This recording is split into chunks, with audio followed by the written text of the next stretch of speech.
Sir, বস্তির যে মেয়েটা সুইসাইড করেছিল তার বাবা আপনার সাথে দেখা করতে এসেছে। বসেন চাচা। হঠাৎ আপনি আমার কাছে আসলেন, কিছু দরকার?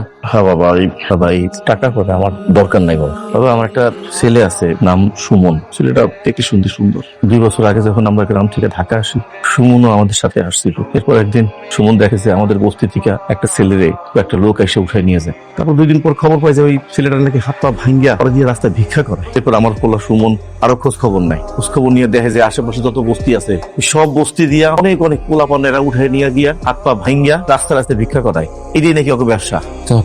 তারপর আমার পোলা তো লেখাপড়া জানতো, আর চিন্তা ভাবনা ছিল একটু বড় মানুষের মতো। আমি ওরে অনেক কইছি যে বাবা এই ঝামেলার মধ্যে যাইস না, কথা শুনলো না। সে আর মুখ বন্ধ করে চুপ থাকতে পারে না, সেটা প্রতিরোধ করছে। বস্তির ব্যাপার পঙ্গু পোলাপানের সাথে নিয়ে সে রাস্তায় নামছে, থানায় গিয়ে রিপোর্ট লিখছে। কাছের কাজ তো কিছুই হয় নাই। উল্টা কয়দিন পর দেখি কয়েকটা লোক আমাকে বস্তিতে আসছে, আইসা কয়েছে আমার পোলা নাকি আতঙ্কবাদী সন্ত্রাসী। এটা বইলে তার তৈরি নিয়েছে।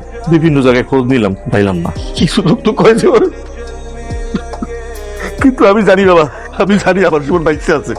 আমার বিশ্বাস আমার শরীর কিছু হয় নাই। তুমি একমাত্র পারো আমার জীবনের খোঁজ খবর নিতে পারো।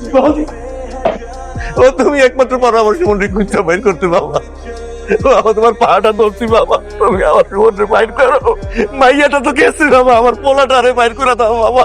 চাচা আপনি চিন্তা করবেন না, আমি আপনার ছেলেকে খুঁজে বের করবো।